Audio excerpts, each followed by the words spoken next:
Hello and welcome, beautiful souls. Today's real stories carry messages, lessons, and reminders we all need. So sit back, relax, and let your heart travel with me for a few moments.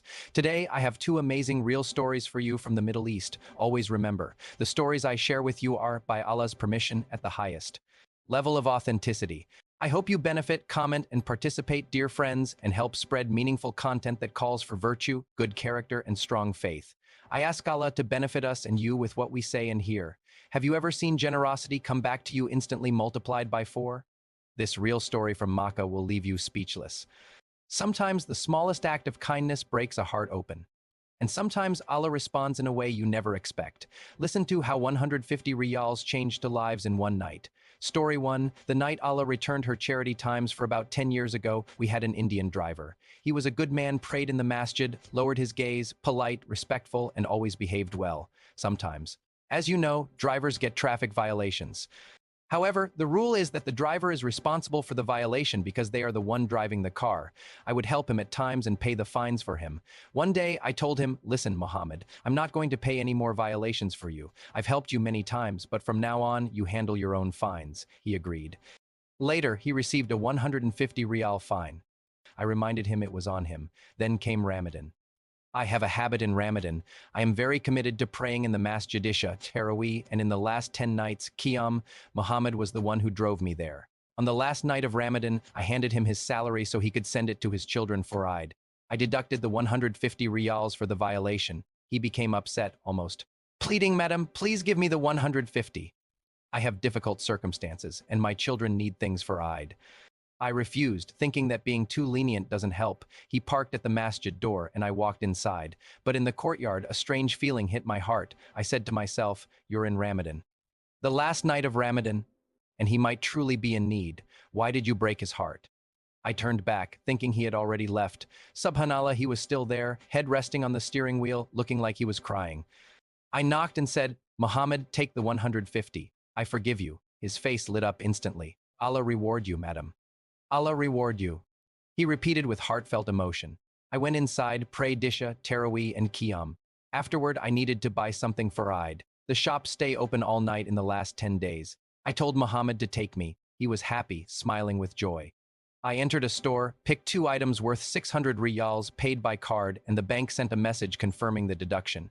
Immediately after, another message arrived. 600 riyals have been returned to your account as an Eid gift from the bank. I stared at the message, unbelievable. A gift from the bank? Then it hit me. 600 is exactly 4 times the 150 I returned to the poor man.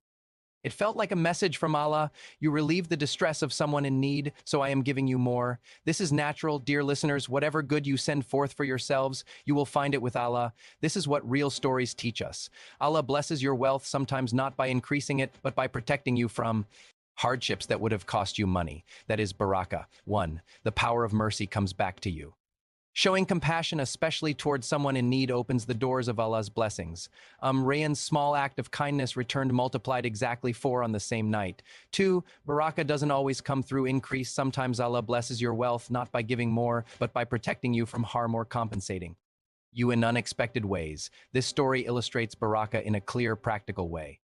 3. A reminder that hearts matter more than rules. While rules and discipline are important, breaking someone's heart without necessity can remove blessings.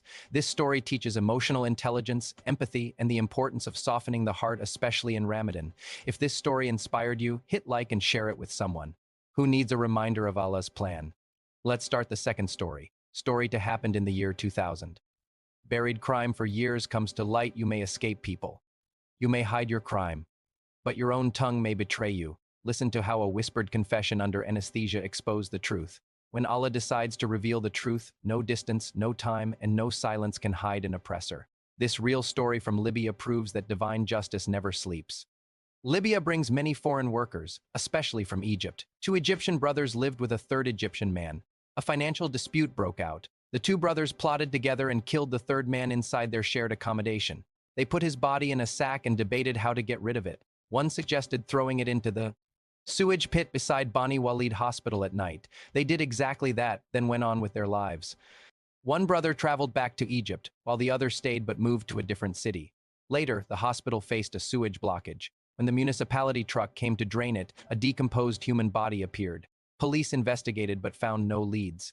Time passed. The remaining brother, who stayed in Libya, later suffered severe abdominal pain. During surgery, while under anesthesia, he began speaking aloud, confessing details of the murder, mentioning throwing the body into the hospital sewage. The doctors immediately notified the police. When interrogated, the man confessed. The authorities contacted Egyptian police and arrested his brother in Egypt. Justice always comes, even if delayed, no matter how perfectly a crime is hidden, Allah exposes oppression. The criminal confessed subconsciously during anesthesia, showing divine justice that transcends time and place. 2. A warning against oppression and betrayal. The story teaches that harming others, especially for worldly gains, leads to destruction in this world before the next. It is a deterrent against injustice and a reminder of accountability. 3. Confidence that truth will prevail. For anyone wronged or oppressed, the story brings hope. Allah does not ignore injustice. The truth resurfaces in unexpected ways, giving believers reassurance and inner peace. Subscribe for more real stories of faith, hope, and miracles that show Allah's wisdom.